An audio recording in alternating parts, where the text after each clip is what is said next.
All right, let's do a solo layout real quick. How are you? This is Sam Silver, eXp Realty. I'm sharing our Charitable Gifts of Real Estate masterclass today. If you want my information, you could scan, let's see, which way? Oh, scan over here. If you look up, this is my digital business card. You can scan that, or you could scan up in the corner. Let's see. Oh, wrong way. Up in the corner right there, you could scan that as well, and with your phone. And a QR code would take you to my digital business card. Or you can get a hold of me on this phone number right around on my shoulder, 661-418-7325, 661-418-REAL. Whether you need real estate, you have any questions about what we're doing with the Charitable Gifts of Real Estate, how we're helping to give millions and billions back to nonprofits in your community. If you are a hero or you know a hero, let's see if I could do this. Yep, there we go. Go to samsheroes.com, right down there in the corner, samsheroes.com. Let me know how may assist you. Easy for me to say. And we're going to get started with Charitable Gifts of Real Estate. Thank you so much for coming and enjoy this streaming video. Let me make sure I have my mic on so you can hear. Let's see. I don't want to.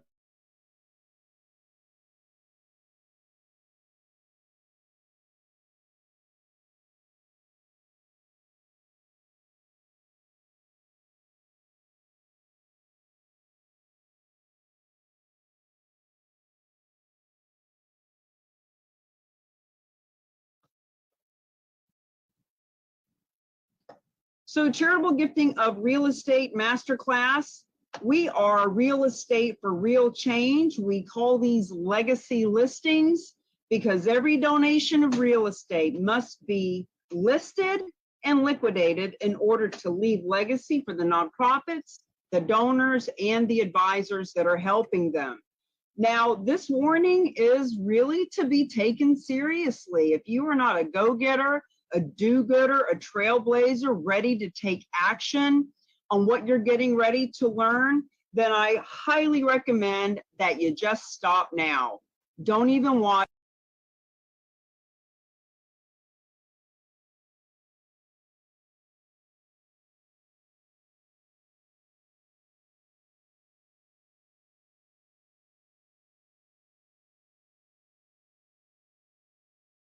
The next couple of hours because you are going to learn the truth.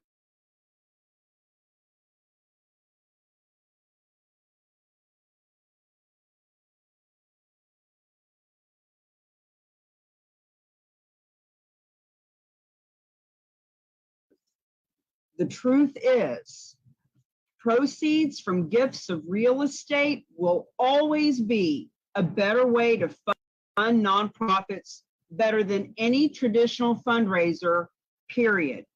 So for us to learn this information and then sit in on committee meetings and fundraisers and sit in on Facebook conversations about how nonprofits need to get funded and how our veterans and our children and our animals and our churches and our communities are suffering for lack of funds, to be a part of those conversations when you know what you're getting ready to learn with us and not speak up, friends, it is the biggest form of hypocrisy imaginable. We have a book coming out, Real Estate is Hot, Fundraising is Not, and that book starts with the same warning, because we know when you bring this to your community, they are grateful, they are thankful. The donors need to know, the nonprofits need to know, the real estate agents and all the community visionary leaders need and deserve to know what you're getting ready to learn. And frankly, if you're not willing to have this conversation with people, it's just not recommended that you watch. But if you're here with us to get into the next slide, then let's make a difference. Let's truly help our whole communities. So there are 5 keys that leverage real estate for real change. The first key is to learn what charitable gifting of real estate is. First key is unlocked. You are in the master class. You have key number 1 right now. Key number 2 is to lead generate, because there's no point in knowing what this is if we're not going to go out and find donations of real estate and talk to people in the community and lead generate for our businesses and our nonprofits. Key number 3 is listing and liquidating. So once we know what charitable gifting of real estate is, once we've started to lead generate and those donors are bringing the donations to the table, now we got a list. Now we have the opportunity, the blessing, the gift of being able to list a legacy listing and liquidate it. Key number 4 is leverage. How do we leverage real estate for real change? Because once again, we can lead generate and bring a donation to the table, but to leverage is to position, partner, promote together. And we'll talk more about that as the day goes on. And then of course, key number 5 is leaving that legacy. The legacy that is left by the nonprofits, the donors, and all those who are part of what we're doing is massive. Now, we want to share with you the difference between being a specialist and a champion. So, a specialist is someone who has knowledge. They're head smart. They know a little something different than everyone else in their industry or marketplace. So key number 1, learn, will help you be a specialist. In our case, a charitable real estate specialist. And as we start to get into the other keys, this first key, if you decide to become a certified charitable real estate specialist, you get on this map. Now on the map, we have different colors of emblems. The gold are the real estate agents, the blue is nonprofits, the pink are the other people like financial advisors. In other words, you can become a specialist and get on the map and leave it at that. But champions actually start to take on the other keys. So when we become that specialist, what happens is we take this master class, we pay a licensing fee that gives us a year's worth of ability to use the logos and the trademarks. We pass the certification exam, and bam, we become a certified charitable real estate specialist. That's what it is to be a specialist. You get certified, you get on the map, and you start meeting and mingling with the specialized nonprofit that you'll be hearing about in just a moment. But champions go from being in our head to getting into our heart. Champions are the ones that take bold action, that take a stand for those that they say that they're here to serve. And instead of just saying it, they walk their walk and talk their talk. So when we become a champion, we get into that lead generation and the listing and liquidating and the leveraging and the leaving of the legacy. This, my friend, is what it looks like to be a champion. The woman on the left is a nonprofit. She is the executive director for The Haven in Sarasota, Florida. The woman in the middle is a real estate agent. And then myself, and that was Jessica Peterson, by the way. We love to give a shout out to Jessica because she's introduced us to this nonprofit and dozens more. And of course, I'm taking a knee, showing you what this looks like. See, this photo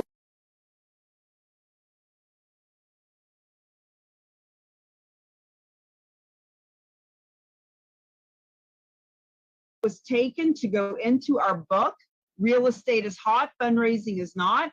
It is also part of our media PR campaign to go into the newspaper so that everyone in the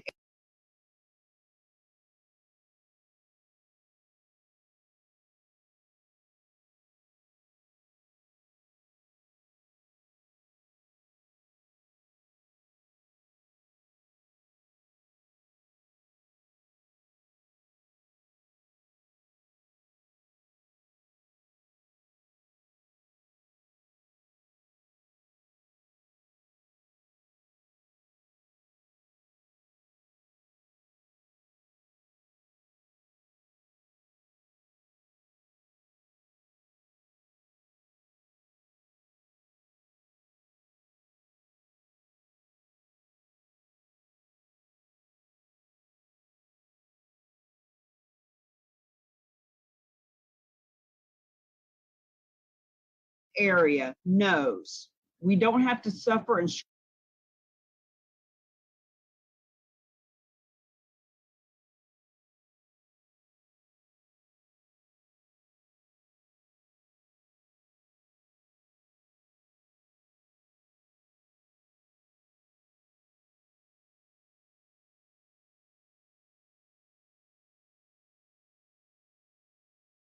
struggle anymore. We can get funded.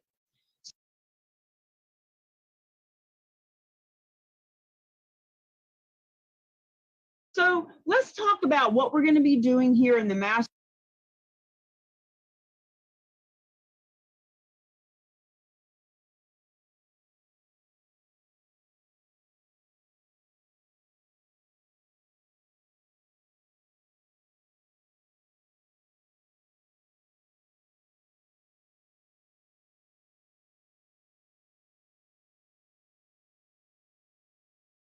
class. Section number 1, we get into the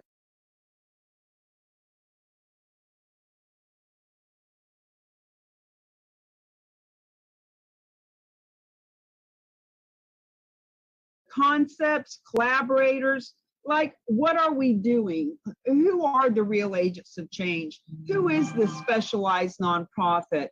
Who are all the players here? Just so that you can understand who the players are that you will be partnering with. Section 2, the benefits and strategies. Friends, there is a whole laundry list of reasons why this benefits nonprofits, donors, advisors. We're going to talk about all of that. Section number 3 are the details, the documents, the do's and don'ts, what qualifies as a donation of real estate, etc. Section number 4, we're going to get into, are you a specialist or are you a champion? Meaning, if by the end of this master class, you will have more knowledge, more skill than 99.9% of the people in your marketplace or industry, no matter where you are or what industry you're in. You will have the ability to be a specialist. However, it is imperative for you to be a champion, to take action and start talking to people. And that's completely up to you. Section number 5, we get into who to talk to, what to say, how to say it. Because once again, knowing what it is one thing. What to do with it, well, that's another conversation. So why are you here? Friends, you are here to procure that first donation of real estate. And by the way, you'll notice that there are words that are underlined in this presentation. If you are wanting to get certified, there is a workbook. My assistant can put it in the chat to the side. And you want to have this workbook and go along with it and fill in the blank, whether you print it out and go along and fill it in with a pen, or if you're just keeping up with this. Just want to let you know that's why those words are underlined, so that you know what would be on the test. If you're not becoming a certified specialist, don't worry about it. Now, that first number, 600,000, what does that mean? Let's give you an example so that we can talk about what charitable leverage is. Piece of property is appraised at $600,000.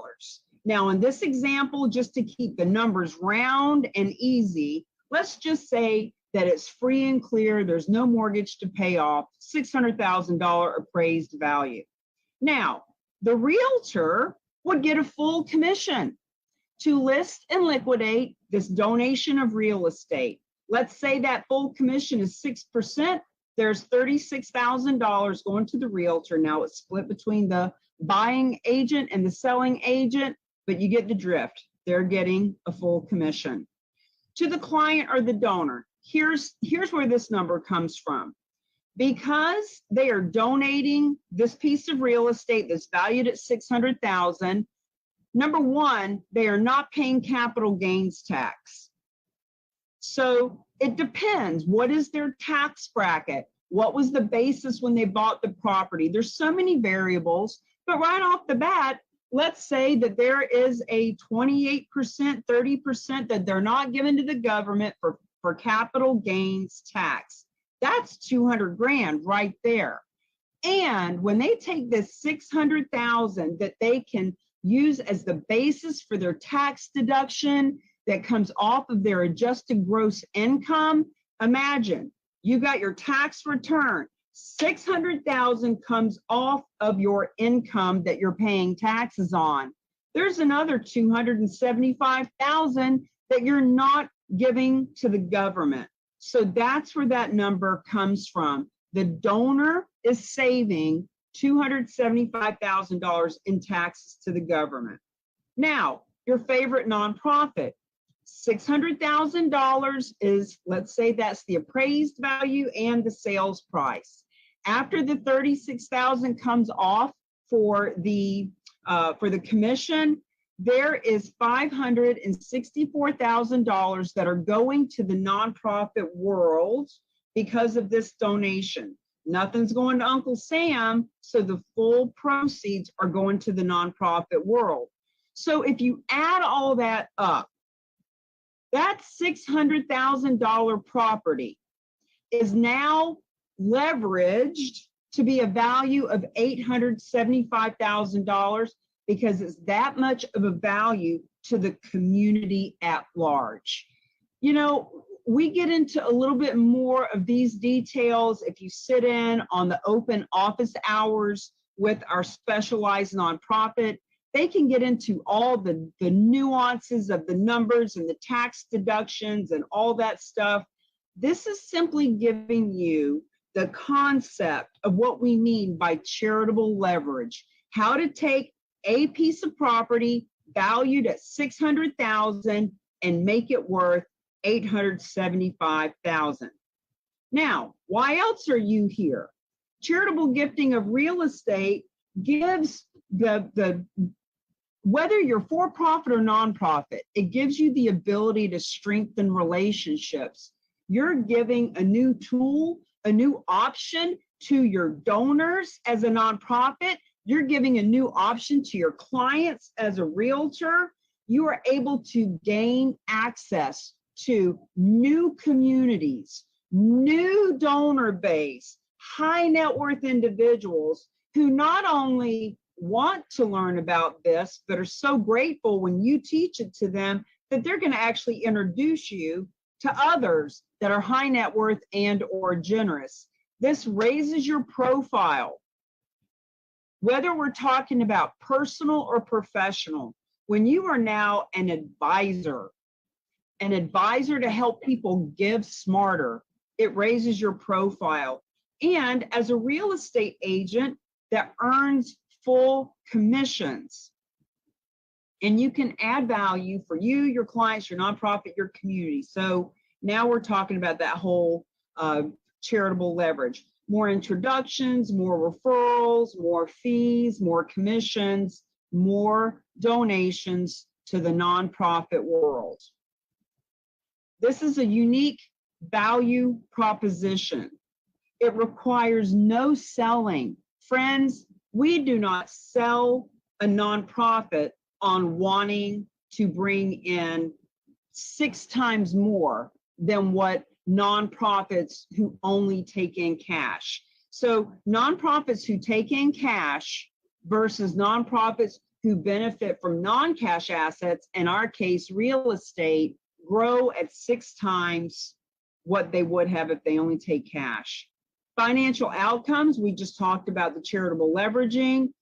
Ultimately, we are making money, making a difference. And that is why we are here. A couple of other things to consider about why you're here. Nonprofit world is a major force. Did you know 1 out of every 10 people you meet or know works for a nonprofit? Major gifts of assets is the most important topic in the nonprofit conferences. This is the awakening.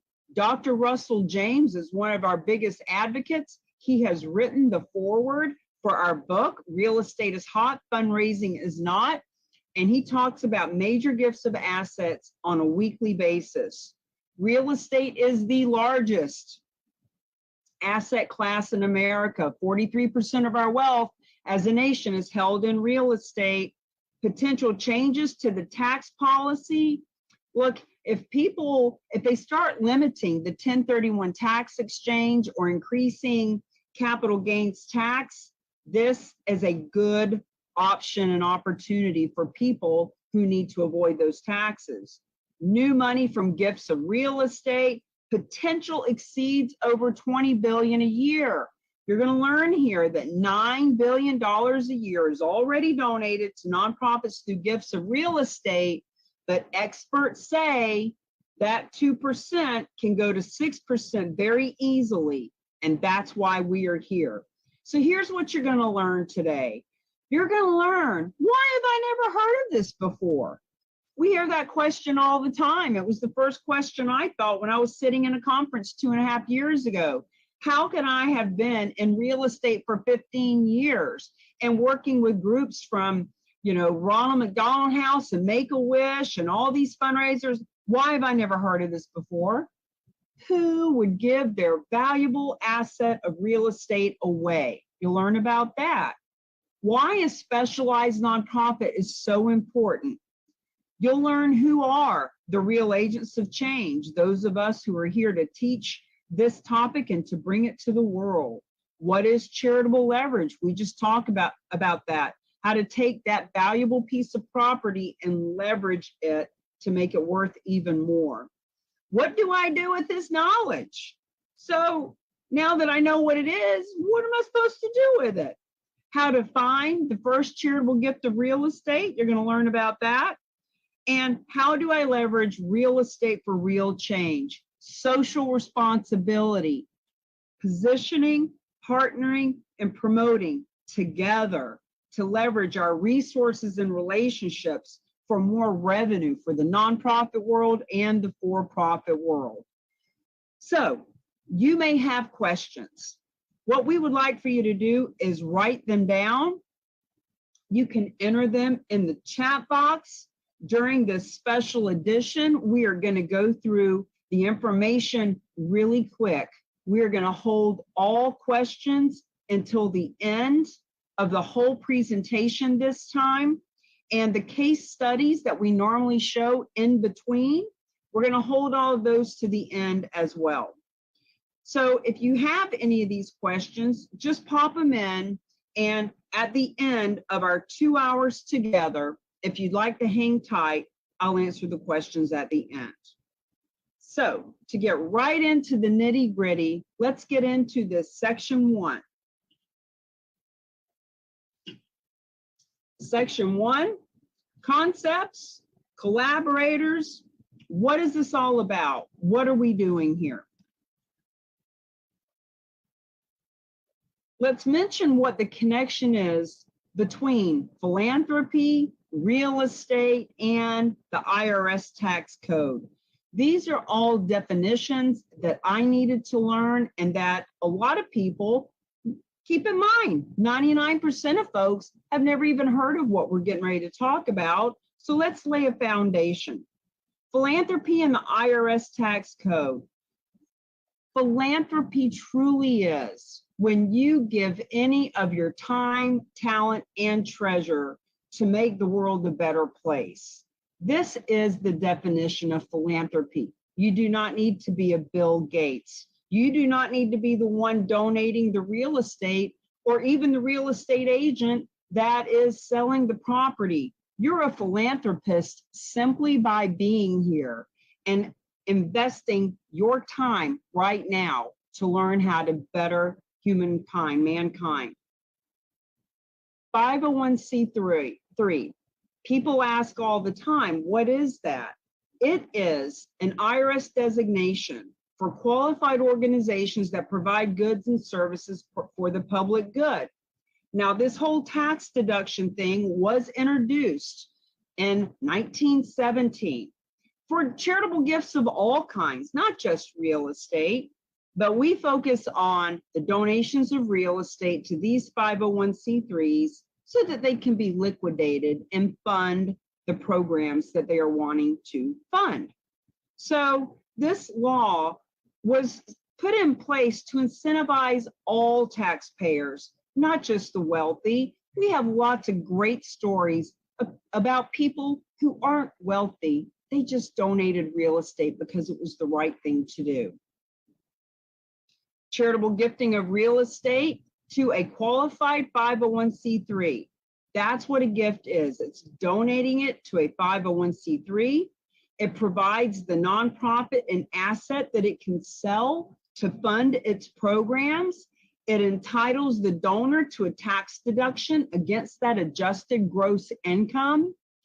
If the asset is appreciated, if the asset was bought years ago and now it's gone up in appreciation, then they can avoid the capital gain tax that would normally be owed.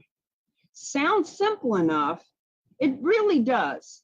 It's simple enough to imagine all these nonprofits with all the donors that love them wanting to donate real estate. And believe me, it happens every day.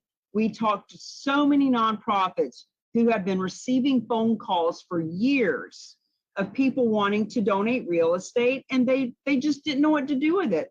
It's the nonprofits themselves that have been stopping these donations. So here's the solution. It's this thing called a specialized nonprofit that exclusively accepts gifts of real estate. They provide the tax benefits for the donors. They absorb all the title and financial risk inherent in all real estate gifts. They work with the brokerage community to sell the real estate. In other words, any marketplace where the real estate is, they work with a local broker to make sure that the value is there.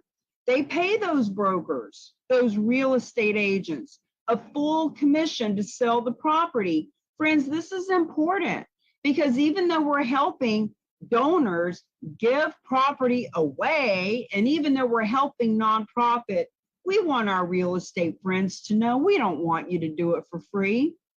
They grant the proceeds to any and all nonprofits. Now, these are just a handful, just to give you an idea of all the nonprofits that have actually benefited from gifts of real estate. Keeping in mind, this has been around for 100 years. All of these have benefited. The one at the top, Fidelity Charitables, we point out, because there's 1.3 million nonprofits, and they are the biggest one right at the top. They bring in $9 to $13 billion a year themselves. And even they don't want to handle their own gifts of real estate. Here's colleges, churches, public radio, soup kitchen. You name a genre of nonprofit, and there are nonprofits who have benefited from gifts of real estate. So here's why this specialized nonprofit was created. 43% of our wealth in this country is held in real estate. You see the little pie chart down there? The fact is, cash reserves, pocket change, money that we have just, in cash is only 3%. Our wealth is held in real estate. Yet, only 2% of what the nonprofit world brings in comes from real estate. You'll notice that huge 90% of the pie is coming from 3% of cash. But the 43% of real estate wealth, only 2%. So when you look at that, of the $474 billion a year that comes into nonprofits, there is $9 billion that's coming from real estate, even though 99% of us have never heard of it. So here's the opportunity I was mentioning earlier. That 2% could easily shift to 6.5%. So the $9 billion right now could be $29 billion a year. I want you to sit with that for a second. $9 billion right now, when 99% of the population is clueless. But with people like us, letting people like you know about it, it will shift to $29 billion a year. The question is your nonprofit going to get a piece of that pie? So when you look at the numbers, if the sales per year are 29 billion in real estate, or in other words, 29 billion is donated to nonprofit, that's almost 2 billion a year to our real estate friends in commissions. The average donation is 540 to 550,000. As a matter of fact, last year it was actually 557,000. So the commissions are a big part of why the real estate community is getting involved. Every sale needs a local broker, which is exactly why this group was created. The Real Agents of Change was created so that all of the real estate, all of the financial advisors, all of the businesses and communities out there can learn not only how to help fund the nonprofits they love, but how to actually build their business from it. The goal is to make you proactive versus reactive. So my name is Cammie Baker. I was a top 5% realtor. I was on House Hunters way back in the day when I was doing all this promoting as a real estate agent. I learned when I had a car show that I was doing and we were donating all the money to the local nonprofits, I learned that when I was talking to people about the nonprofit work, when I was talking to them about how all this money went to the Live and Let Live farm to rescue horses or to help our firefighters who had died in the line of duty, I learned just by experience that people love to do business with people who are proactive and socially responsible. And because of that, when I learned about charitable gifting of real estate, I realized, oh, we can go from fundraising, holding fundraisers where we are begging our friends to buy raffle tickets and go to another golf tournament, etc. I realized, wow, charitable real estate specialist certification class. What if we taught people about this so that these nonprofits could get $500,000 on average from one donor? So I've got the real estate experience, top 5% in real estate. I have been to thousands of networking events. I've been to 5 to 7 networking events in a day. I've got the nonprofit experience because just by osmosis, I learned that people love to do business. We call it cause marketing campaigns, marketing your business with a cause in mind. Once again, we were creating those. So it just made sense to have a win-win-win for everyone. 2.5 years ago, I'm sitting in that conference, and with my filter of real estate and nonprofit background and realizing that only 2% is being given to nonprofits through gifts of real estate, we came up with this system. And that's why you're here. Now, we've got this book that just got finished. It's not even red hot off the presses yet. We've got the PDF. It's ready to start being promoted. This book, my friends, will be in the hands of all nonprofits. It will go in the hands of real estate companies who want to share it with the real estate agents, the financial services industries. And over to the right, List a Legacy listing is a month in April. We leverage it as a national awareness campaign so that people know when they are listing a legacy listing, the whole community works together. So this is the end of section 1. What we're going to do is actually go ahead and jump into section number 2. Please keep any questions written and just hold it to the side, and I will address them at the end.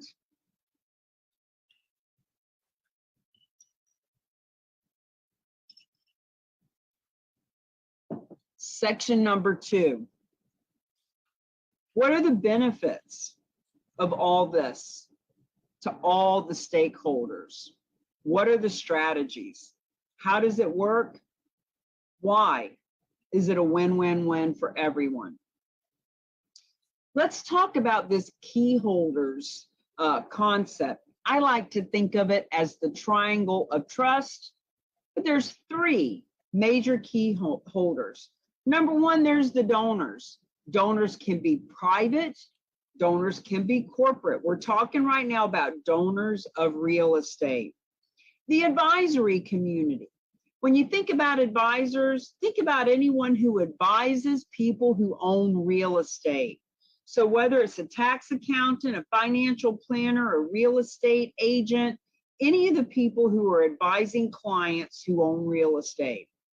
And then, of course, there are the nonprofits, the public charities, the donor advised funds, which is something that you'll learn about here shortly in this module. So, triangle of trust. We need donors, we need nonprofits, and we need advisors to make these donations happen. So, the donors are a yes. When it comes to donations of real estate, they want to donate. They're already doing it. They're already calling nonprofits and trying to donate. They're a yes. They get it. They're in. The advisors, well, they're a yes. Of course, they want to be able to advise their clients on how to be more philanthropic and get the tax deductions. The advisors understand this is a great way to meet and mingle all kinds of heart-centered people that they never would have met before. They're a yes. It's the nonprofit. The nonprofits are the no. Most nonprofits must say no because it's in their bylaws. They just flat out can't donate real estate because it is too complex. Friends, just the thought of accepting a gift of real estate and taking title and who's going to manage it and where's the money going to come from, it's enough to make anybody's head explode. They won't do it because it's too complex. There is so much risk. Nonprofits are averse to risk, just like most people are. They have the lack of available funds. What does that mean? Look, a lot of these donations require capital. What if there's a mortgage to be paid off? What if it needs repair? What if it needs holding costs for the next 3 to 6 months while it's on the market? It is very scary. They have a lack of expertise. This whole mission drift is super important. If a nonprofit's mission is to help animals or veterans or education with universities or churches, whatever their mission is, if they start getting bogged down with a complicated, risky real estate transaction, it drifts them off their mission. And we don't want that. They were created to save, serve, support, not do real estate donations. They have had bad experiences that haunt them personally or other nonprofits they've talked to. The fact is, they are just blocked by these gift acceptance policies that are completely restricted and say, no, we don't take anything but cash, especially not real estate. Most won't even talk about it. They won't even ask for a gift of real estate. Why would they? They wouldn't know how to handle it. So some of these nonprofits will say things like, you know what? We took a gift of real estate once and we will never do that again. Or they say, we do accept real estate if it's, like really checks a whole bunch of boxes, if it's on limited basis, if it's mortgage free and local. And even if they do accept it, there's time consuming board approval. When someone's wanting to donate real estate, They don't have months and months of waiting for the board to get together and figure out will they take it. They need to have the convenience of answers now. They will never, even the ones who accept real estate, under some circumstances, maybe they got somebody that can come up with $100 grand, but typically, if there's any cash payments, mortgages, donors who want cash, they just say no. They say no to most offers. So as you see on the right, it is the nonprofits themselves, the ones that stand to gain billions of dollars in donations. They are the ones that are blocking the market. And frankly, I'm not surprised. It is very confusing and awkward. And we are not ever going to be suggesting in this master class or any of our trainings that nonprofits do start taking gifts of real estate themselves. We want them just to benefit from the proceeds, and we'll show you how that works. So, specialized nonprofit. Now remember, their mission is to accept any real estate of any kind from anywhere, taking on all financial and environmental risks that are inherent in real estate. They are the ones that convert the real estate into cash. They provide the proceeds that can be granted to any of the nonprofits that the donor wants to have it. So when the specialized nonprofit stands in as the nonprofit that is needed, then the other nonprofits can benefit. So here's what the awakening is saying. Non-cash versus cash gifts. Endowments grow at 6 times the rate when it is a non-cash asset accepting, or when it's a nonprofit that benefits from non-cash assets versus cash. They can grow at 6 times the rate, as per our friend Dr. Russell James, and we have the report to share that with you. Donors can give 3 to 7 times more. There's so many experts, including Jackie Franny at the Nature Conservancy. They are proving that the donors that are already on the nonprofit's donor list can give 3 to 7 times more. No additional donors are needed. They're simply switching to a new type of asset that is instantaneous. Anyone would know that working with the donors or the customers or the clients you have right now is way easier than going out and trying to find new people. So all of these experts are helping to move the mission forward. In shifting gift acceptance policies, there is no need to accept gifts of real estate. They are just able to safely ask, because we are now providing a real estate department, a real estate team that helps them to ask with confidence, because they know that they've got a team to handle it for them. Now, the collaboration, do what you do best. We say this all the time, do what you do best and refer the rest. So the nonprofit's strength is strengthening their donor interest. The nonprofits promote their cause. Their job is not to go try to figure out these donations of real estate. It's simply to keep promoting their cause to their donors. They are cultivating that emotional connection. We know that whether it's been weeks, months, years, decades, that they have these strong connections with their donors. They can share the benefits of the non-cash assets and the non-cash gifts with their donors.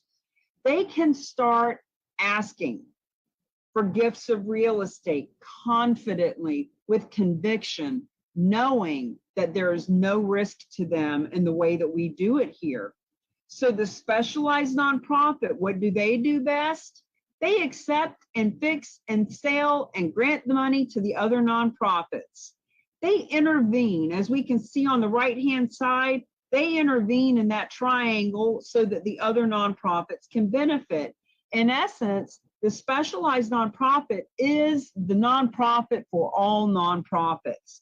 They provide the resources all gifts of real estate require.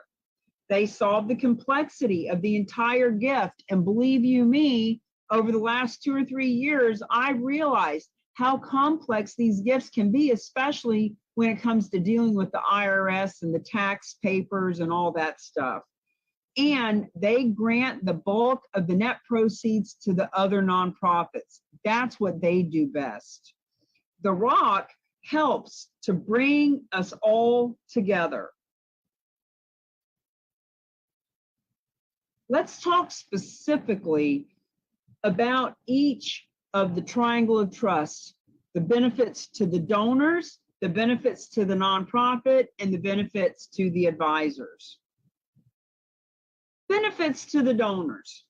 They avoid this significant capital gains tax. You know, when people say to me, I can't believe that people just give their real estate away. Don't they want to leave it to their heirs? There are a lot of people who just need to avoid capital gains tax. We don't know what their situation is. It's our job just to give them an option, an opportunity that they can do something different. Benefit to the donor is that they qualify for a tax deduction against their adjusted gross income. So just like our example in the very beginning, that $600,000 property, if they donated the whole amount to that nonprofit, that is $600,000 that is coming off of their income that they do not have to pay income tax on. Now, this is important. They can preserve their liquid assets to protect their lifestyle. What does that mean? If we are asking donors to give cash out of their pocket, that is a liquid asset that they have to decide, do I want to give $1,000 to my nonprofit, or do I want to buy gifts for my kids at Christmas? Do I want to buy $100 worth of raffle tickets, or do I want to take my family to dinner tonight? This gives them ability to protect that lifestyle. They can eliminate a complex asset from their estate. So even if they are wanting to leave the bulk of this to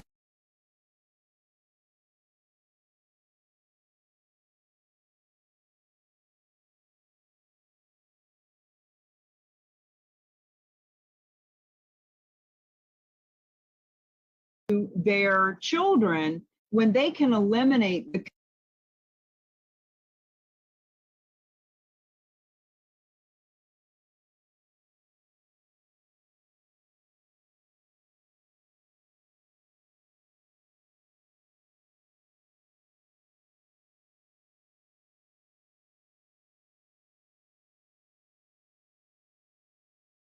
complexity of real estate, when they can liquidate it and put the money in a donor advised fund, it makes their life a lot easier. We'll talk about that at the donor advised fund.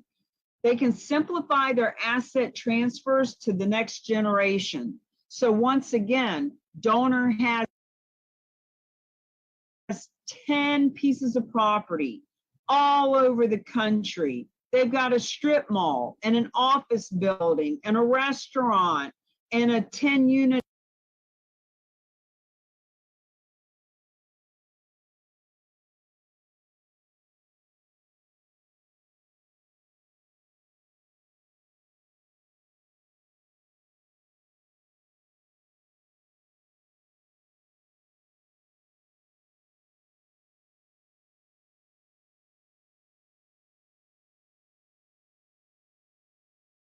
apartment complex. All of this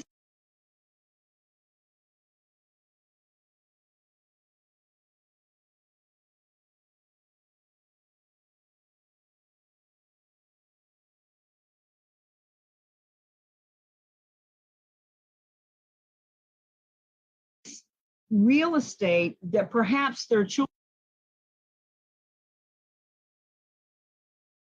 wouldn't know what to do with, but when they liquidate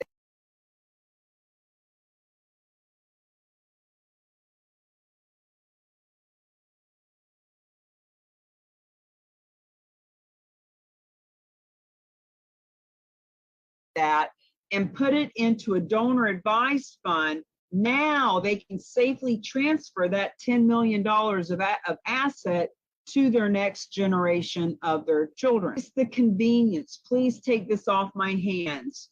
You will hear our story about Linda. Linda is a donor of real estate who had a cabin in the Poconos. It was a 6-hour drive from where she lived.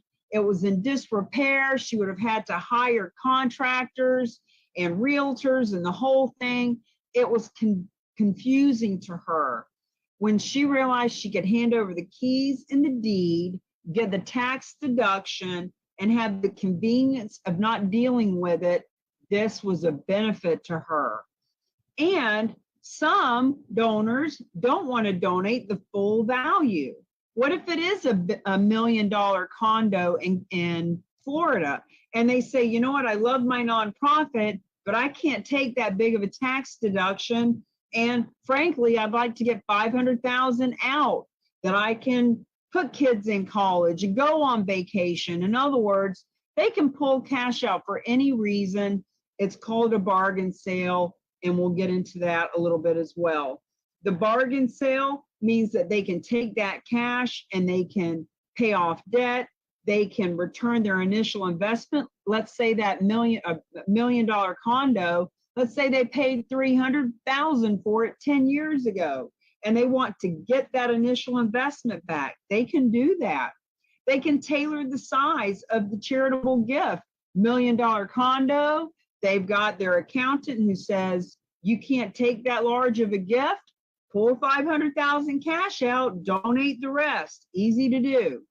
They can purchase replacement life insurance. So, back to talking about their heirs, if little Billy and little Mary wouldn't know what to do with all this real estate, they can actually pull cash out of the donation, buy life insurance policies that handle the kids' inheritance much easier.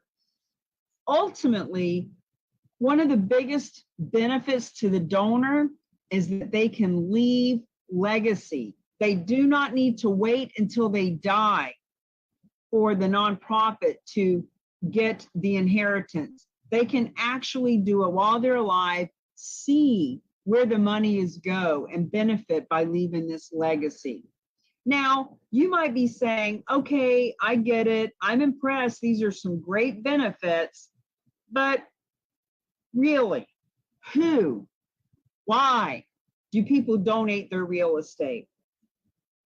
Friend, 80% of the donors of real estate, the team that we use, when they talk about the people that they want to work with and that have donated real estate, 80% do it for the altruistic reasons.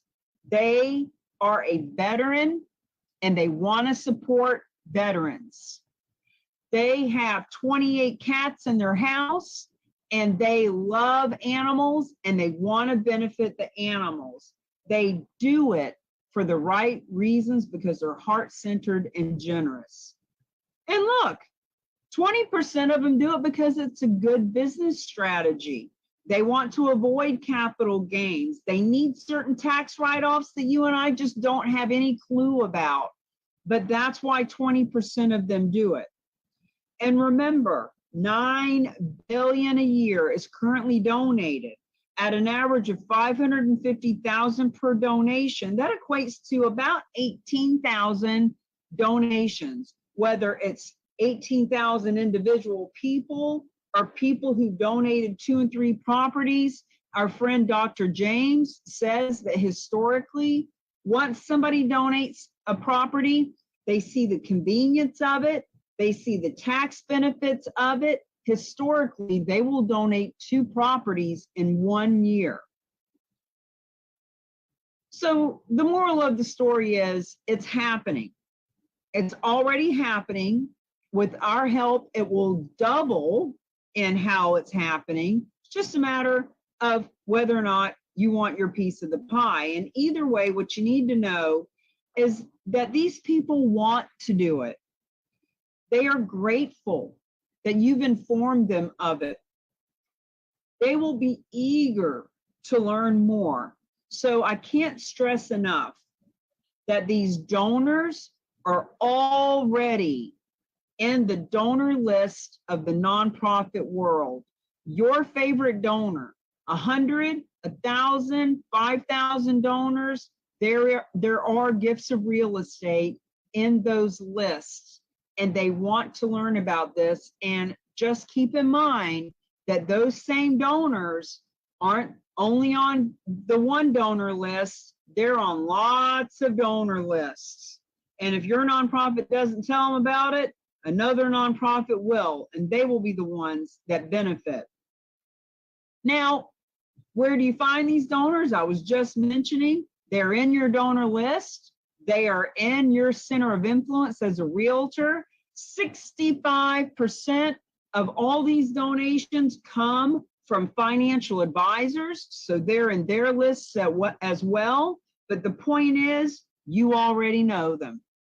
And we're going to help you identify and ferret them out and give you access to them with the right language, with the right education. And you know what? There are a lot of donors out there that maybe you don't know yet, but I guarantee you, you're going to want to know them.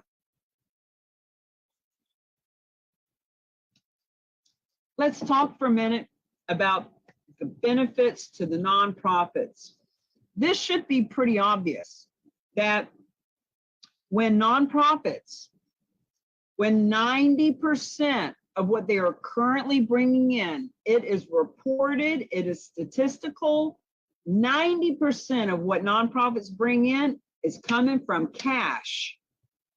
Less than 3% is held in cash. So when you can open them up to the 43% of wealth in real estate, let's talk about these benefits. Now, these are all the different categories of 501c3. These are all the different kinds of programs that are being funded by donations, by grants, by fundraisers. So just think about all of it. By the way,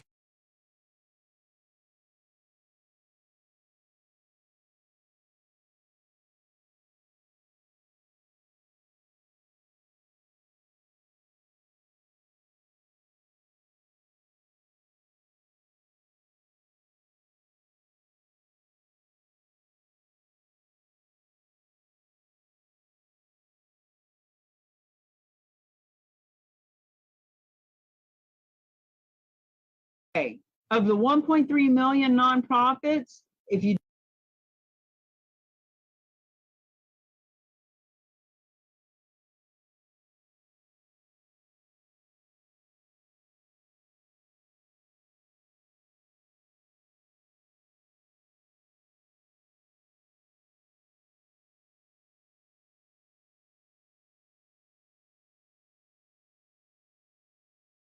do the math, there are 3,000 1,006 counties in this country.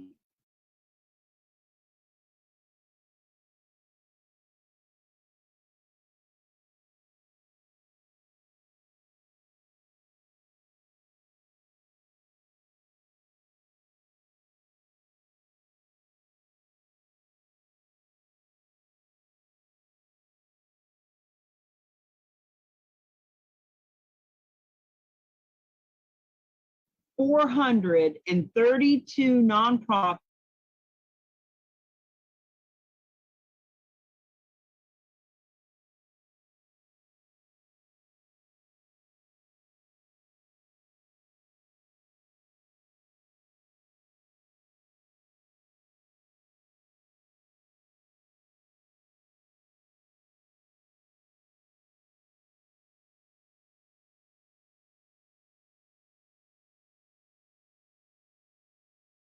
on average are in every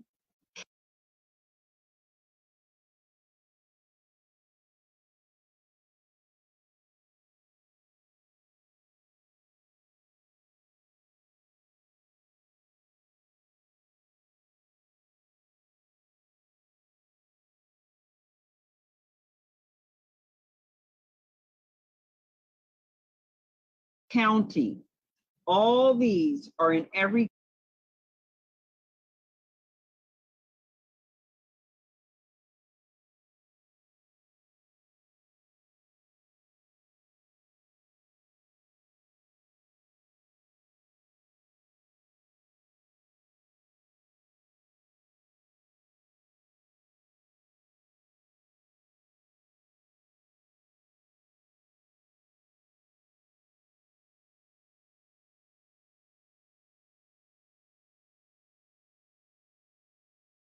county, and we can be helping them.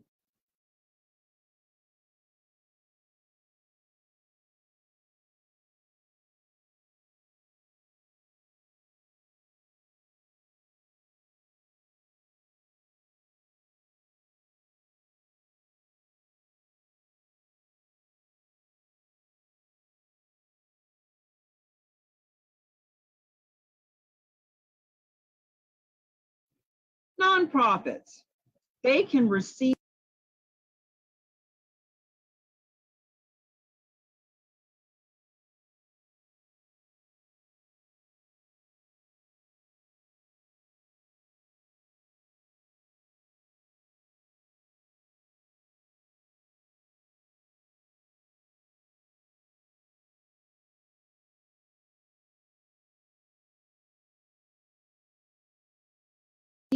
the benefits of gifts of real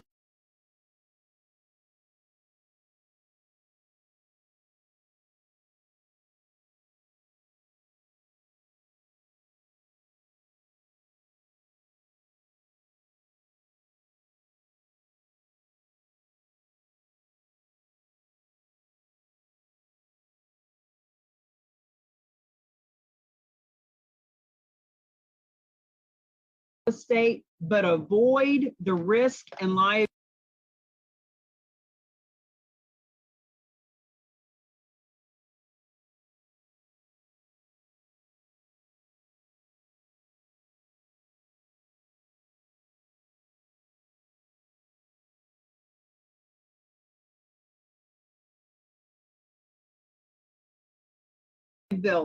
Now, these are benefits of charitable gifts of real estate in general, but this and some others are only a benefit when there is a third party that is taking title and paying off mortgages and taking on all financial responsibility. When that is the case, there is no risk.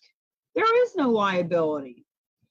The nonprofits can embrace the donor's best interest, allowing the gifts they want to give of appreciated assets.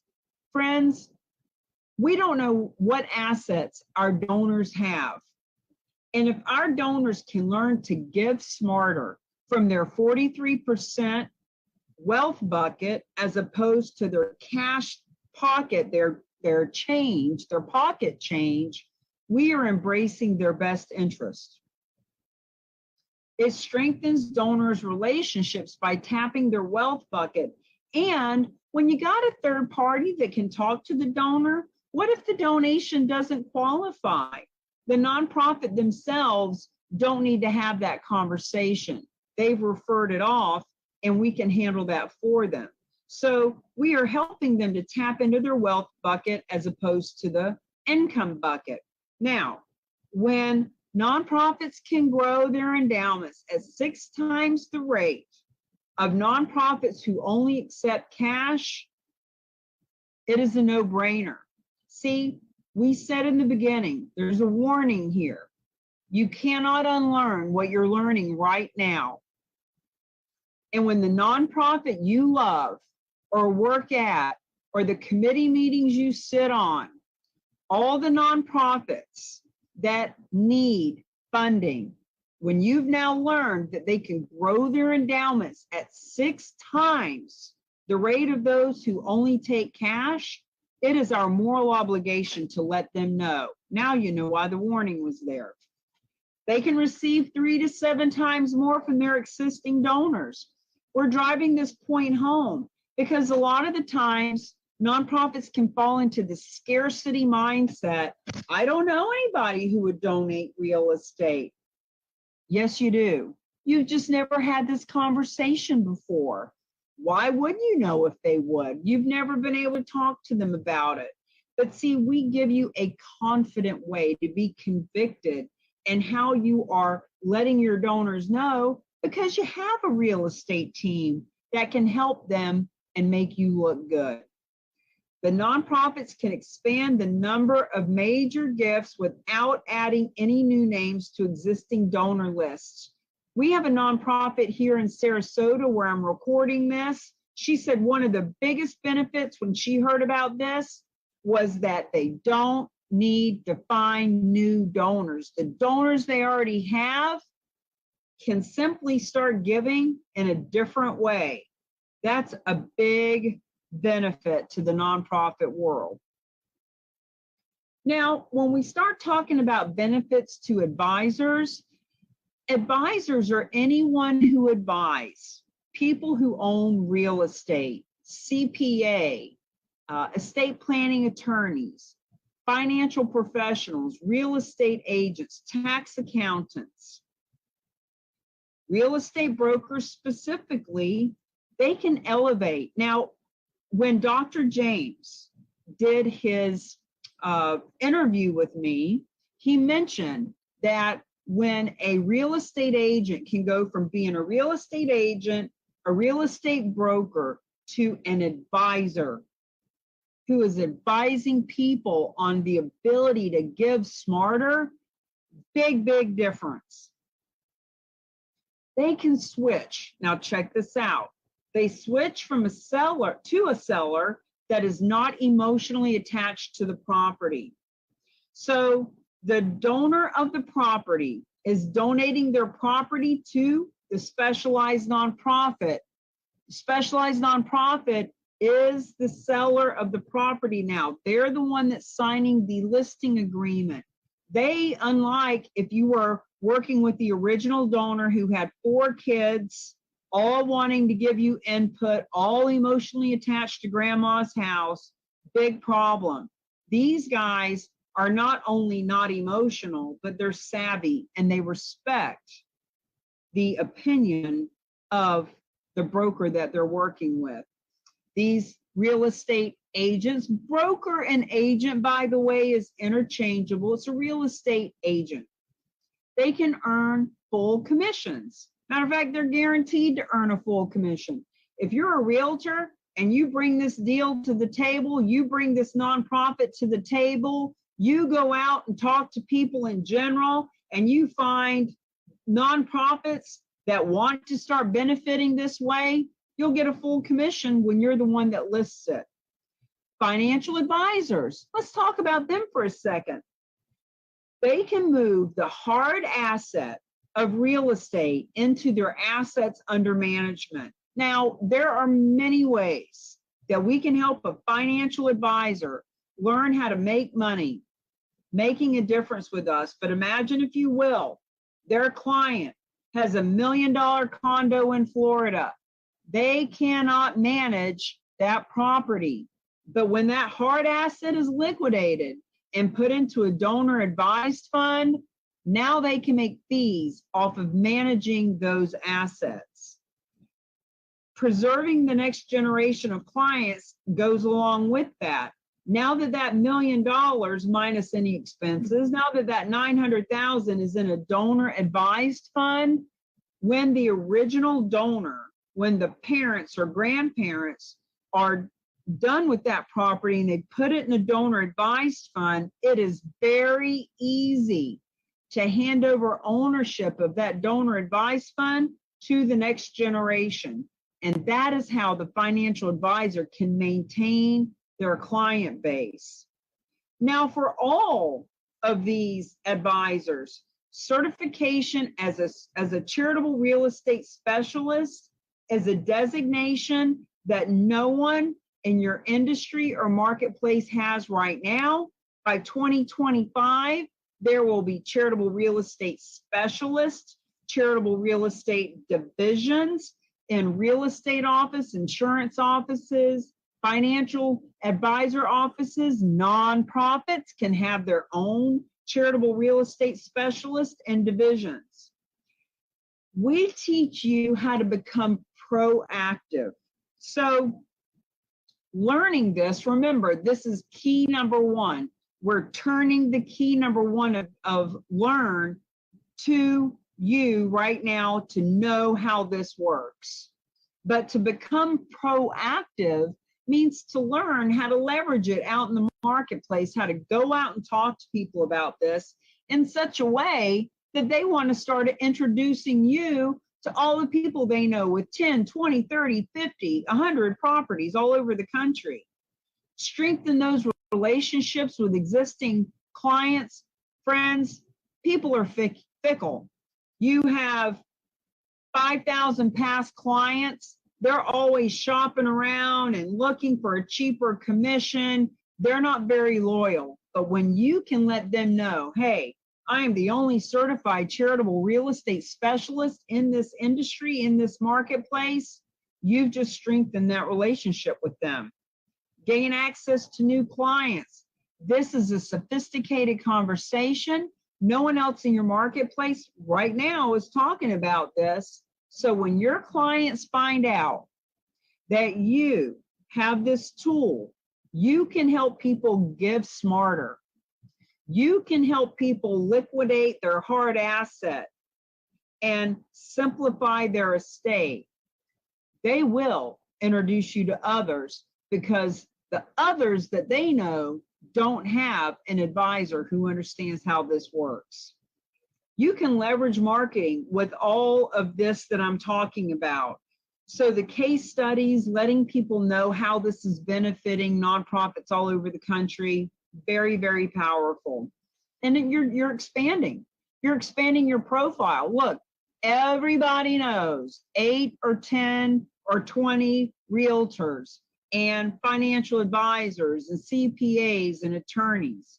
You're expanding your profile when people learn that you have this specific tool and talent. Now let's talk about our financial advisor friends for just a minute.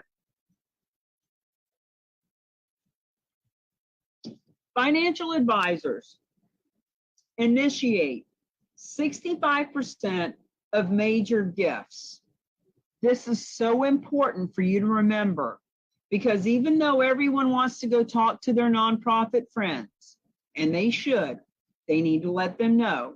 What we want you to know, the donations are moreover coming from the financial advisor world. Their favorite nonprofit is this donor advised fund that we've been talking about. Now, I was in this world for a year before I really understood this. I'm going to break it down for you in layman's terms. If you already understand this, please excuse that I'm going to dummy it down, but this is going to help you, financial advisor who already understands this. Let your nonprofit world listen to this. Let your realtors know. Donor advised fund, a fund that is advised by the donor. I know it sounds simple, but I'll explain why. The fastest growing public charity in the nonprofit world, donor advised fund, a charitable investment fund regulated as a public charity, funded by a donor one time or periodically. So that piece of real estate that is liquidated, let's say the donor doesn't have a nonprofit in mind, or they love their church, but they only want to, let's say they put $1 million in their donor advised fund. Maybe they want to give $100,000 to that church every year for 10 years. It is administered by a qualified sponsor. Going to talk about who that is in a minute. Fidelity Charitables, Schwab, American Endowment Foundation, all of these organizations are what is called a qualified sponsor, directed by the donor. So that $1 million was that piece of real estate was liquidated. The $1 million went into a donor advised fund, and now it is directed by the donor to grant the funds to any nonprofits that they want. And 1 year, 3 years, 10 years, they can divvy it out over their lifetime. It is an alternative to a private foundation, which entitles the donor to a tax deduction, and the fund grows tax-free. So let's say that piece of real estate is liquidated, the money is put into a donor-advised fund. They take that tax donation, which can be divvied up over years, and now that it's in there, the financial advisor is managing those funds, they're earning fees, and the fund is growing from taxes or from interest that is made. Donor can make periodic contributions, meaning they sold that condo, they put $1 million into it. Maybe now they're funding it with Bitcoin. Maybe for some reason they have other cash that they want to put in, or business interest that can be put in. Donor can make periodic grants to other nonprofits, kind of redundant. So the donor can say, you know what, I want to give $10,000 to this kid's scholarship. I want to give $5,000 to this domestic abuse nonprofit that I love. I want to give $10,000 a year to the American Humane Society. They do with it what they please. Any size, any time, any anonymous or non-anonymous donation. Advantages to the financial advisor about these donor advised funds. The direction of the charitable account can include or be passed to others, say from the initial donor to the next generation. So once again, financial advisors have been around for decades. They're in their 50s, 60s, 70s. They've got this book of business of people that are also in their 50s, 60s, and 70s. When these people pass on, that donor or that financial advisor, look, they need more clients. They would love to be able to maintain the 30 and 40-year-old children that are coming up. When all of these major gifts of assets like real estate can be liquidated, put into a donor advised fund, and then that is left to the heirs, it gives them a chance to maintain that client base. Same thing, donor advised, financial advisor is often allowed to earn fees. So assets under management, the financial advisor makes money. One of the many ways they make money is to have assets that they manage, and they make fees from those. Contributing real estate to a donor advised fund converts that hard asset into the assets under management. We're doing a little bit of redundancy here, but we want you to hear it in several ways, and to go back and listen to this recording and really understand what a donor advised fund is. And for you, those of you who are nonprofits, maybe you have your own animal shelter or your own domestic abuse, and you're saying, well, I don't want our financial advisors and our real estate friends putting it in a donor advised fund. I want to get all the money right now to my nonprofit. But friends, what you want to do is make friends with these financial advisors, because they have clients with millions and millions of dollars in donor advised funds. And the purpose of having these funds is so that the donor can advise the funds to nonprofits. So you see how there's a beautiful correlation here. The donor advised funds, popular DAF sponsors, are among the largest public charities in America. Fidelity Charitables. Friends, the reason that this is the largest charity in this country is because people are liquidating their hard assets and putting it in these donor advised funds. It is a tax write-off. It is a way for them to simplify their estates. Suffice it to say, Fidelity Charitables, Schwab, National Philanthropic Trust, Vanguard, National Christian Foundation, American Endowment Foundation, I actually did an interview with Laura Maloney at American Endowment Foundation. They and Fidelity Charitables leverage the same specialized nonprofit that we do, because these groups don't want to handle real estate either. As a matter of fact, a lot of them will just flat out turn down donations of real estate.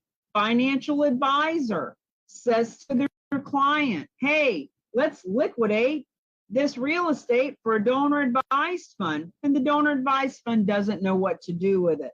That's why the Real Agents of Change are here, to help pull all of these resources together. So once again, they don't accept real estate except on a limited basis. They refer most to a third-party specialized nonprofit, just like the ones that we work with. Now, why nonprofits, realtors, financial advisors, visionary leaders?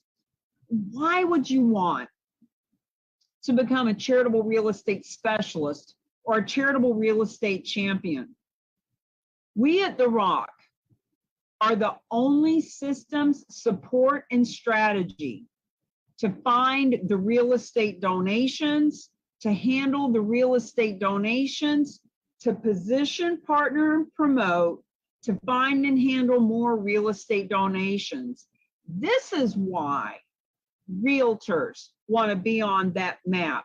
Nonprofits want to be on that map. Financial advisors want to be on that map. Our job is to help you find the donations and to handle the donations and to position, partner, and promote together so that we have cause marketing campaigns that help all of us make money making a difference.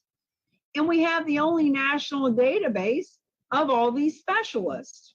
So this map is just an example. There have been many more added since we took this picture.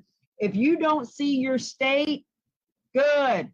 Congratulations. You'll be the first. Your marketing will always be, you are the first in North Dakota, for example.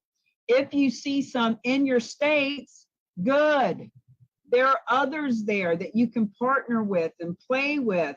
Friends, there is billions of dollars in donations to nonprofits, hundreds of millions in commission for real estate agents, fees for financial advisors, and all kinds of ways to promote social responsibility.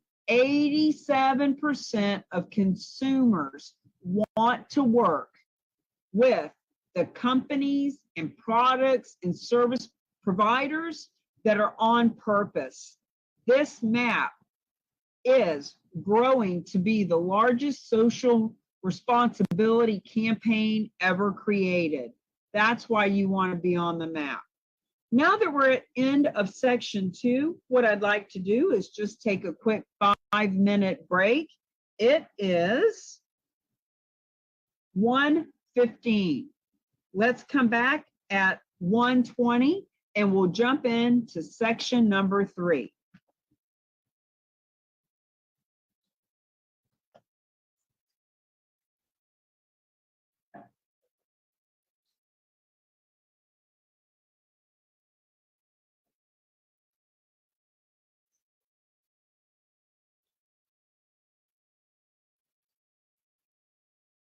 Invited you, can get you the link for that.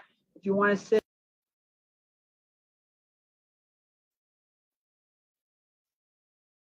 we welcome you for coming. We are looking to get this. As a matter of fact, we're doing this live right now on YouTube and just recording it in a different platform. So we've got 2 minutes until we get started. I would love to talk with every one of you as we normally do.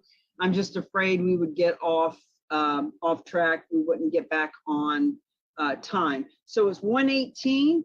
I promised 1:20 we would get started again. Please feel free to put in the chat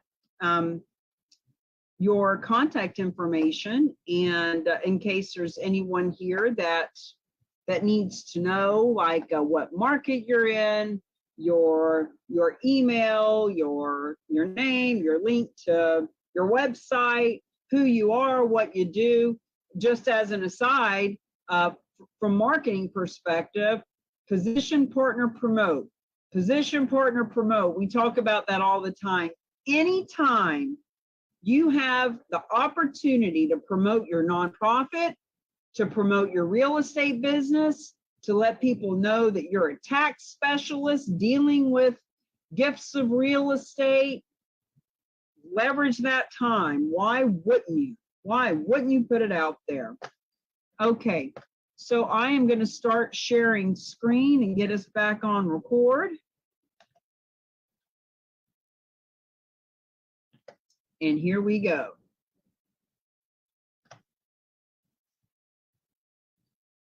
Section number 3, details, documents, do's and don'ts. What's the deal here? How can I become knowledgeable and know exactly what qualifies as a donation of real estate, and if there's any special documents that I need to know about?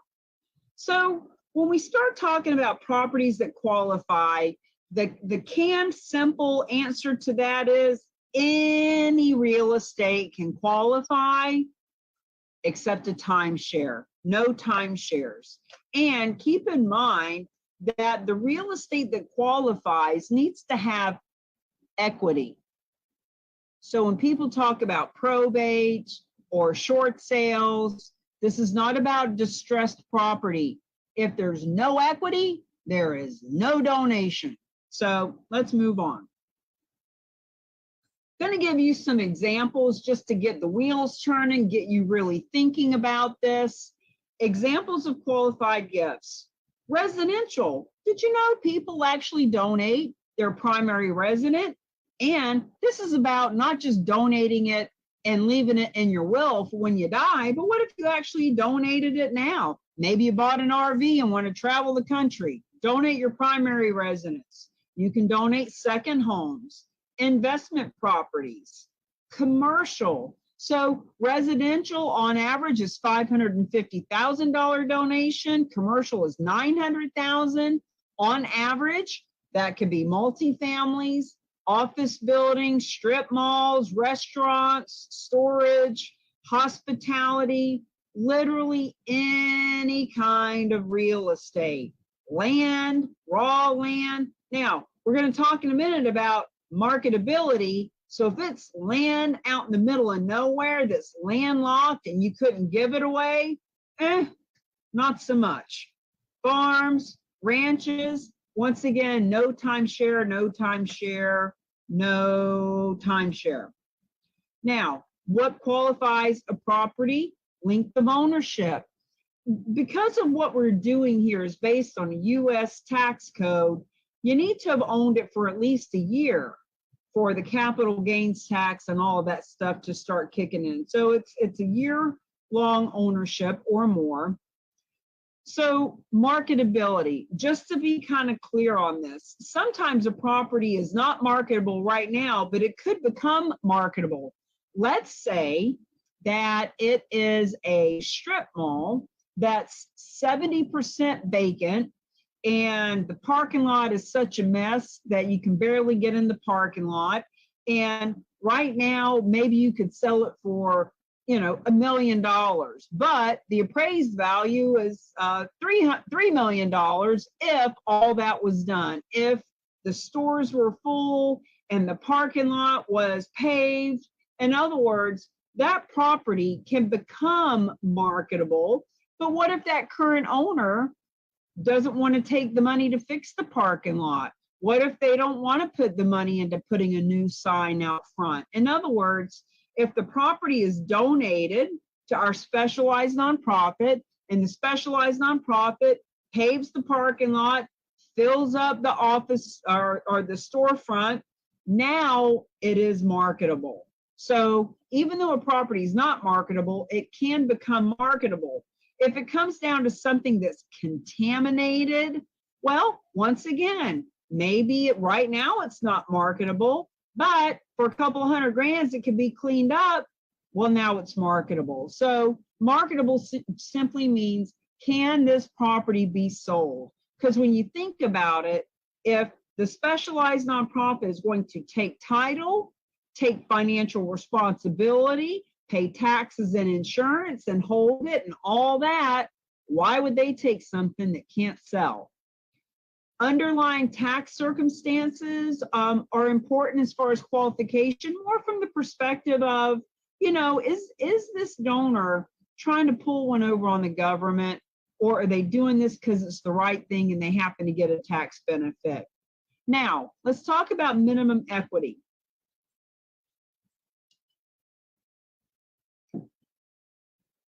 If the donation of real estate is being made to give $10,000 to the church, it's not worth it to go through all this. There needs to be enough meat on the bone, enough equity to make it happen. The specialized nonprofit that we work with looks for a minimum equity of $250,000. Now, they have done donations where $39,000 went to the nonprofit world.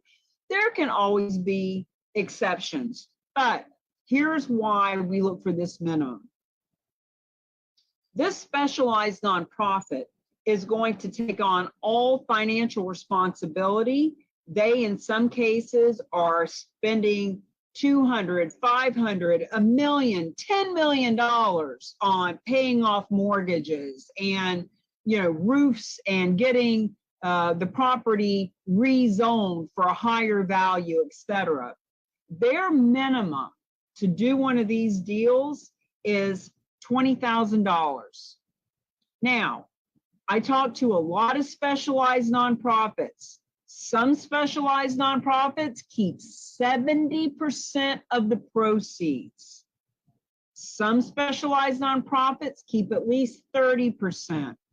The one that we've chosen to work with, we chose to work with because they will work with any and all. Any nonprofit you love, if it's a 501c3 in this country or affiliated with a 501c3, they will work with them. Second reason is they keep the least amount of the proceeds. They never keep more than 10%, sometimes as low as 2%. On average, they keep 5.9%. So in order for them to keep with this policy of never keeping more than 10%, that's why we need $250,000 minimum. Average equity, average donation is that $550, $557 last year to be exact.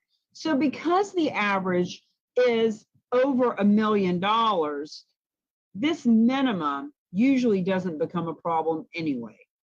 Maximum size is unlimited. So what if it is a $20 million appraised strip mall and it's got a $10 million mortgage that needs to be paid off? No worries, they can do that too. So when we do meet with nonprofits who say, yes, we do accept gifts of real estate, bravo. You're one of the few who actually understands how this works and how you can benefit. But if you're only taking real estate that's local, mortgage-free, easy, and you were offered something across the country with $1 million mortgage and a $500,000 roof and paved parking lot. In other words, because what we do, we can help with any maximum size. Sometimes we are simply an alternative to those who already take real estate. What are the documents required? Net gift estimate. So when a donor fills out our property evaluation form and takes 2 minutes to fill that out, and they are introduced to the specialized nonprofit, they will create 2 net sheet estimates comparing, here's what it looks like if you do a traditional sale and pay Uncle Sam 30% in taxes, etc. And here's what the net gift estimate looks like. You make the decision. So that's one of the documents. The second is the donation agreement, which also, it could be a donation agreement or a bargain sale. I will explain the difference. Person says, here's my $1 million condo in Florida. I am donating the full gift. I can write it off over the next 6 years anyway. Here's the key, the deed. I am donating the full value. That would require a donation agreement that is written up between the specialized nonprofit and the donor. Realtor doesn't get involved in this. The nonprofits that receive the proceeds down the road do not get involved in this. This is between the donor and the specialized nonprofit. Donation agreement. But what if that $1 million condo has a $300,000 mortgage, or it's free and clear, but they want $500,000 in cash back to them? They're going to donate the difference. If for any reason any money exchanges hands, it is called a bargain sale. And as a side note, I heard this for a year before I asked it, or before I figured this out. The reason it's called a bargain sale is because if that $1 million condo, if the specialized nonprofit needs to come out of pocket $300,000 to pay off a mortgage or give it to the donor because that's what they want, in essence, they are buying a $1 million condo at a $300,000 bargain. So they bought an asset at a bargain sale. That's why it means that. Donation disclosure agreement, just like any other real estate, you need disclosures, disclosing that there will be an appraisal done, and it will be done by a professional appraiser. So the donation disclosure is just like any other disclosure, it's just specific to the donation. IRS Form 8283 is signed by 3 parties: the appraiser, the donor, and the specialized nonprofit. So this form is sent to the IRS. The appraiser signs, I appraised it for $1 million on June 1st. Donor signs it, that's the donation, the basis for their tax deduction. And because the specialized nonprofit took the donation, that's why the 3 of them sign this and send it to the IRS to get the tax deduction rolling. Now, the IRS Form 8282 is only signed by the specialized nonprofit. When that property sells in the next 3 years, they will sign this and send it to the IRS. It's kind of a check and balance kind of thing. The 8283 said the appraisal's $1 million. That's what the donor leveraged as the basis for their tax deduction. Here it is 6 months later, it sold for $952,000. Just a checks and balance. That's how it works. The listing agreement and purchase and sales is per whatever it is in the state that this is done. So if you're a real estate agent, whatever your listing agreement is, but now the listing agreement is between you and the specialized nonprofit. So it's kind of like doing an REO, a bank-owned, a relocation package, in that all of your disclosures and listing contract, etc., is signed by the person in charge of that property now, not the person that lived in it the last 20 years, but the bank or the overseeing authority, and in this case, the specialized nonprofit. Now, this is the preliminary property evaluation. I know you can't see it very well here, but if you go to theroc.com, which is spelled RAOC, if you go to theroc.com/property evaluation, you'll see a variation of this. This is what the donor fills out. The very first thing on it is, what are your goals? Why are you wanting to donate this property?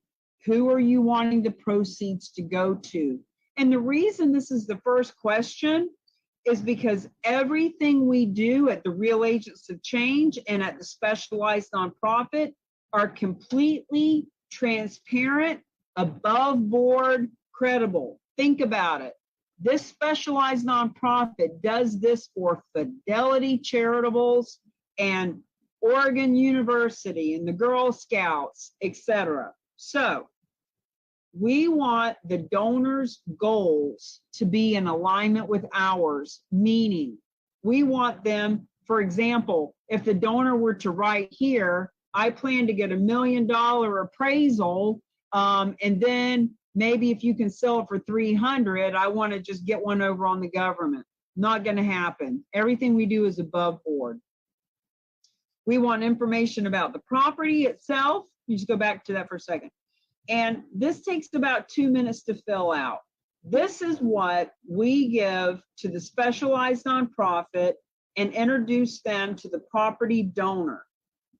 We want them to know a little bit about the property, and the specialized nonprofit can look up this property online. Within 24 to 48 hours, they will know, is this a good property donation? They will know, and they will be able to tell us.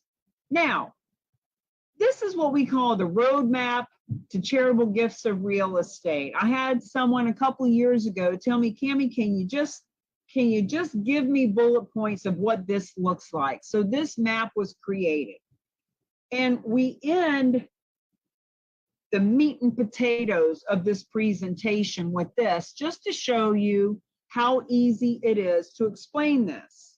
Now, number one, property donor donates real estate. Where they came from, were they on a donor list for a nonprofit? Did the realtor meet them from their realtor list? Is it somebody that found us online and filled out a form? Doesn't matter. What we want you to know, they are donating the property. 80% do it because it's the right thing to do. 20% of them do it because it's a business decision. Wherever they came from, number one, here's a piece of property. Now that the property has been evaluated and the donor wants to donate, we go down the road to number two. They donate to the specialized nonprofit who takes title, assumes all risks, pays off mortgages, gives them cash. They generate those documents for the IRS. They can do all this within 2 weeks, give or take. Like if it's $1 million mortgage payoff, it might take a little bit longer, but no more than 30 days. Specialized nonprofit has title. Donor is off. Donor got their tax deduction. They are not managing or maintaining the property. They're good. They're done. Specialized nonprofit, now that they have title, let's go down to number three. It's kind of like hot potato. Now they need to list it to liquidate it. They're not in the business of managing and maintaining and holding property. They only took it because they knew it was marketable and would sell easily. So in this example, we're using Michael DeShavi to just show you what it looks like for a seasoned real estate professional. In his case, he's with EXP, to show up at number three. He took the listing at a full commission, and his only job is to list and liquidate that property. Now that the property's been liquidated, let's say it's that $1 million condo, let's go down the road to number four. Time to give a check to the nonprofit that the donor wants it to go to. In this case, we're just representing God's love we deliver. This is a nonprofit that Michael likes to work with. And what we're showing is they received the money, no risk. Realty Gift Fund just gave them a grant, not one that they had to apply for, just one that they received. We have stories of walking into the nonprofit with a check, giving it to them. They didn't even know it was coming. 30,000, 50,000, 100,000. That is a good day for a nonprofit. So number four is where you might think that it ends. But friends, we want to take you down to number 5, cause marketing campaigns. Here's where we talk about the leverage. Now that we're lead generating and listing and liquidating, we need to leverage. We need to let that nonprofit's community know that they just got a check for $500,000 from real estate and they'd love to see another one. We want to let the community know, for Michael's sake, hey, Michael DeShavi just listed this property. He can do it for your nonprofit. In other words, we can help you with PR, media exposure, business development, driving the awareness to facilitate more of these. Because imagine when there is a sign out in front of that property and the sign next to it says 100% of the proceeds of this property will benefit any nonprofit in this community. See, that's why we go back to number 1. People are seeing it in the news. They are seeing it on social media, email campaigns. Now, another donation comes to the table, rinse, wash, repeat. It gets donated to the specialized nonprofit. We have a charitable real estate specialist that lists and liquidates it. Number 4, the nonprofits get funded. Number 5, we let everybody know what's happening, and it goes on and on. This is the same 5 steps, just in a little bit different version. When people are part of our programs, they get this as part of their marketing. So that is the end of section 3. What I want to do now is just jump on in to section 4 to talk to you about the difference between becoming a specialist and a charitable real estate champion. So when it comes to specialist versus champion, any industry, any profession has specialists. Specialists are those people who know more than others in their industry. They, just like in the doctor world, you can be a specialist for brain surgery. You can be a specialist for gut health. You can be a specialist for feet, right? If you're in real estate, you can be a luxury brand specialist. You can be a charitable real estate specialist. There are people that know more than anyone else in their marketplace. They possess that knowledge, and it puts them in the top 1% of their marketplace. Now, champions, by definition, are people who fight for or speak up for another person or in favor of a cause. And when we are working with champions, they are charitable real estate specialists who now want to get into the last 4 keys. They want to get into lead generation and listing and leveraging and leaving legacy, because they are the ones that want to do battle for those that they care about. They're the ones that want to be number 1 in their marketplace. And so, once again, this first key, charitable real estate specialist, guess what? With what you just learned, all you got to do is take a test to get certified and pay a fee and become a specialist. You can then be introduced to the specialized nonprofit that you can meet with 3 times a week in an open live forum, and you get a handful of marketing pieces that are templated. You get on that map that we were talking about. You're a charitable real estate specialist for a year. The 2nd, 3rd, 4th, and 5th of the keys are the ones that help you to step into being the champion. Now, whether you want to be a specialist or a champion, let me just take you over. I'm going to, well, I don't want to stop share. Hold on a second. I just want to show you the page where you could go over and become a specialist. I want to show you a couple of the links. You go to this store page on our website, and you can also get the book. But when you come here, you'll see specialists versus champions. It's really easy to learn don't worry about the master class. You just took the master class. But when you become a specialist, there's all of these things that are included in it. You get promoted on the map. You can become an affiliate. You get the book. You get different campaigns. Happy to have you just go and take a look at this, theroc.com/store. When you become a specialist, that's $34 a month that we actually have a one-time annual fee of $400 to become a specialist. Now, for people who do want to become a champion, you've got to qualify for that. We need to talk to you because when it comes to the champion, we're going to be doing all kinds of custom marketing for you. We're going to create your own, theroc.com /